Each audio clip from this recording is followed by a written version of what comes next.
Welcome students, आप सबका स्वागत है आपके चैनल पे जिसका नाम है एजुकेशन पॉइंट। और आज हम डिस्कस करेंगे बहुत ही इंपॉर्टेंट टॉपिक के बारे में जो कि है change in demand. Basically change in demand एक सब टॉपिक है, इसका मेन टॉपिक है change in quantity demanded and change in demand.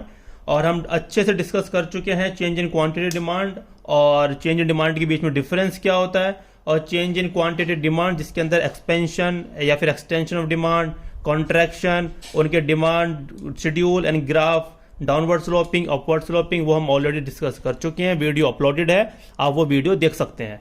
तो हम इसमें डिस्कस करेंगे अच्छे से चेंज इन डिमांड के बारे में कि ये होता क्या है। आइए पढ़ते हैं change in demand. Basically change in demand मैंने आपको बताया था, मैं दोबारा बताना चाहता हूं। जब किसी भी कमोडिटी की डिमांड चेंज होती है, चेंज का मतलब होता है या तो बढ़ेगी या कम होगी, इंक्रीज होगी या डिक्रीज होगी। Due to change in the other factors price will remain constant. जब किसी भी कमोडिटी की डिमांड अदर फैक्टर के वजह से चेंज होती है और उस कमोडिटी का प्राइस रहता है कांस्टेंट, उसको बोलते हैं चेंज इन डिमांड। क्योंकि किसी भी कमोडिटी की डिमांड ऑल फैक्टर्स की वजह से चेंज होती है। फैक्टर्स क्या क्या होते हैं? Price, price of related goods, income of the consumer and taste and preference of the commodity. इस सबको मिलकर बनाता है ऑल फैक्टर्स। अगर मैं प्राइस को अलग कर दूं तो प्राइस एक अलग फैक्टर होता है, बाकी को बोलते हैं हम अदर फैक्टर्स, मतलब वो सारे फैक्टर्स जो प्राइस के अलावा है।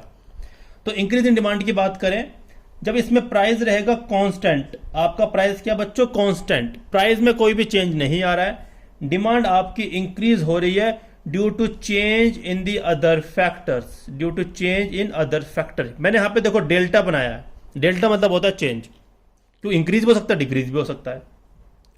प्राइस आपका कांस्टेंट है, क्वांटिटी डिमांड आपकी इंक्रीज हो रही है, अदर फैक्टर्स में चेंज आने के वजह से उसको बोलते हैं इंक्रीज इन डिमांड। अब समझते हैं इसका डिमांड शेड्यूल और इसका डिमांड ग्राफ। अगर मैं शेड्यूल की बात करूं तो प्राइस, क्वांटिटी, जब आपका प्राइस 100 था तो आपकी डिमांड कितनी थी? 100। आपका प्राइस कितना हुआ? 100 का 100 ही रहा, और डिमांड कितनी हो गई? 100 से 200। तो मतलब प्राइस में कोई भी चेंज नहीं आया, प्राइस क्या है आपका? कांस्टेंट है, लेकिन आपकी डिमांड क्या हो गई? बढ़ गई। इसको बोलते हैं इंक्रीज इन डिमांड। अगर मैं ग्राफ की बात करूं तो ओ एक्सिस क्या होगा? क्वांटिटी, ओ एक्सिस क्या होगा? प्राइस। 100 पे कितनी डिमांड थी? पहले 100, फिर 100 पे कितनी हो गई? 200। तो 100 पे 100 डिमांड, 100 पे 200 डिमांड। तो अगर 100 पे मैं 100 करूंगा तो ये पहला डिमांड कर्व निकल के आया डी। ये डी क्या है आपका? Initial demand curve. क्या है आपका? Initial demand curve. और सेम ही प्राइस पे आपकी क्वांटिटी डिमांड क्या हो गई? बढ़ गई। कितने हो गई? 200। तो जो हमारे न्यू डिमांड कर्व ड्राइव होकर आई है उसको मैंने डॉटेड लाइन से आपको समझाया है। तो डी डैश क्या हुआ? New demand curve. क्या हुआ? New demand curve.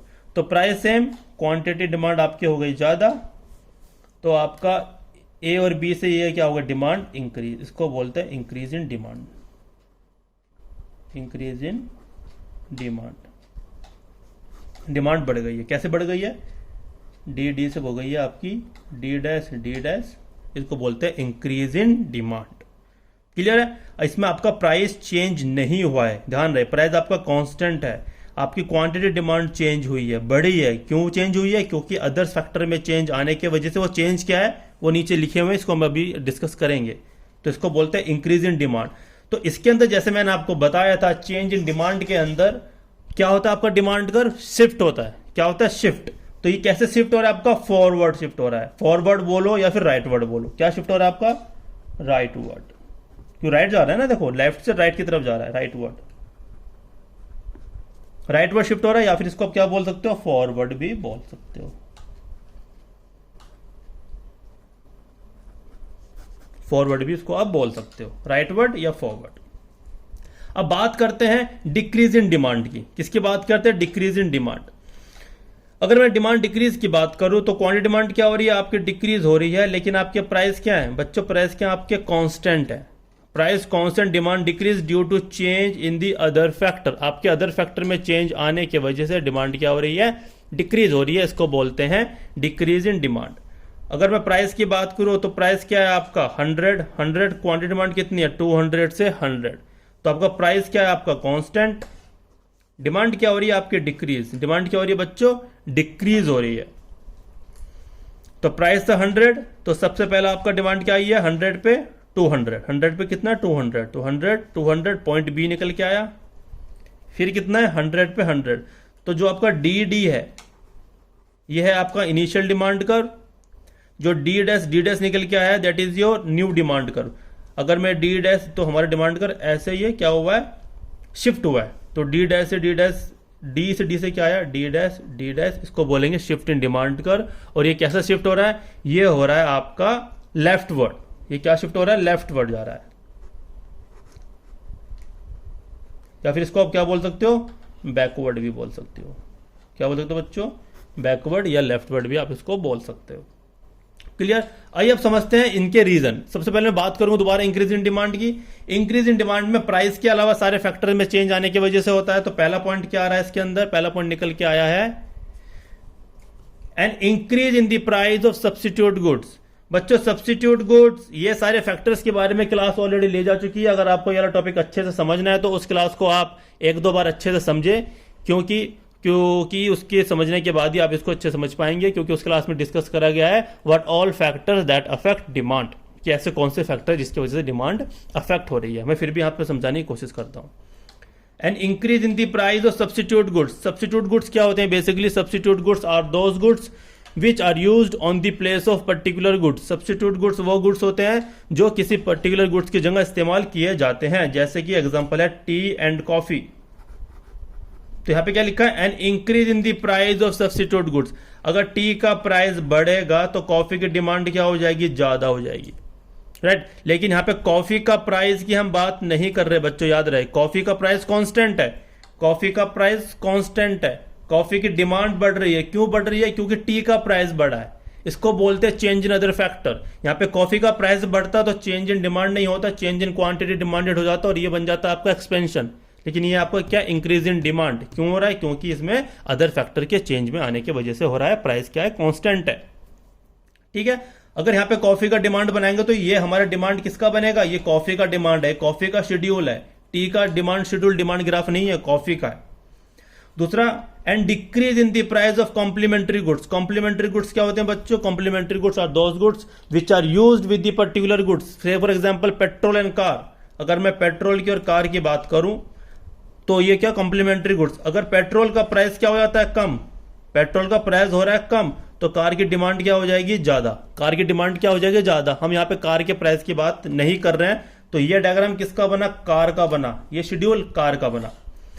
तीसरा है income increases, demand for normal goods will increase. Normal goods जैसे मैंने बताया जिनकी क्वालिटी अच्छी होती है। अगर इनकम को हम डिनोट करते हैं वाइस इकोनॉमिक्स में, अगर इनकम बढ़ेगी जो नॉर्मल गुड्स की डिमांड भी बढ़ेगी, ठीक है। तो ये डायग्राम किसका बना, नॉर्मल गुड्स का बना। शेड्यूल किसका बना, नॉर्मल गुड्स का बना। तो इन सारे केसेस में आपका डायग्राम भी ऐसा बनेगा और शेड्यूल भी ऐसा बनेगा। Fourth point, decrease income, demand for inferior goods increase. अगर इनकम डिक्रीज होती है, इंफीरियर गुड्स का मतलब होता है जिनकी क्वालिटी अच्छी नहीं होती। अगर किसी भी कंज्यूमर की इनकम कम हो रही है, इसीलिए तो वो इंफीरियर गुड्स की डिमांड कर रहा है। तो डिमांड क्या हो गई, बढ़ गई। लेकिन इसका प्राइस में कोई इंपैक्ट नहीं आया। क्यों आया इंपैक्ट, क्योंकि अदर फैक्टर्स के वजह से। इसलिए डिमांड कर्व क्या होगा, राइट वर्ड शिफ्ट होगा, फॉरवर्ड शिफ्ट होगा। ये बनेगा डायग्राम। पांचवा, favourable change in the taste of the commodity. अगर कंज्यूमर में फेवरेबल चेंज आ रहा है कॉमोडिटी को लेके, तो डायग्राम कैसे बनेगा, ऐसे बनेगा, जिसको बोलते हैं इंक्रीज इन डिमांड। तो ये सारे पॉइंट्स पूछे जाते हैं एग्जाम में। तो आपको डायग्राम यही बनाना है, शेड्यूल यही बनाना है, एक्सप्लेनेशन सब में यही देना है। रही बात अदर्स फैक्टर को डिटेल में पढ़ने के लिए, जैसे मैं कह चुका हूं, क्लास ऑलरेडी अपलोड की जा चुकी है आपके प्लेलिस्ट में, आप जाके उसको देख सकते हैं। डिक्रीज इन डिमांड, जैसे मैंने आपको बताया, price constant, demand decrease due to change in other factors. Other factor कौन से हैं, आइए समझते हैं। पहला, and decrease in the price of substitute goods. जैसे मैंने आपको बताया सब्स्टिट्यूट गुड्स के बारे में, टी एंड कॉफी। ये टी है, ये आपकी कॉफी है। अगर टी का प्राइस कम होता है, टी का क्या हो रहा है, प्राइस कम हो रहा है, प्राइस की बात कर रहा हूं। टी का अगर प्राइस कम होगा तो कॉफी की डिमांड क्या हो जाएगी, कम हो जाएगी। क्योंकि सब्स्टिट्यूट गुड्स में कैसा रिलेशन होता है बच्चों, डायरेक्ट रिलेशन होता है। टी का प्राइस कम, कॉफी की डिमांड भी कम। डायग्राम बनेगा ऐसा, लेफ्टवर्ड शिफ्ट हो जाएगा आपका डिमांड। क्या हो जाएगा, डिमांड कम हो जाएगी। दूसरा, and increase in the price of complementary goods. जैसे कि हमने एग्जांपल लिया कॉम्प्लीमेंट्री गुड्स का, पेट्रोल एंड कार। अगर पेट्रोल का प्राइस क्या हो रहा है, बढ़ रहा है, पेट्रोल का प्राइस अगर बढ़ रहा है तो कार की डिमांड क्या हो जाएगी, कम हो जाएगी। कार की डिमांड क्या हो जाएगी, कम। डायग्राम बनेगा ये वाला, डिक्रीज इन डिमांड।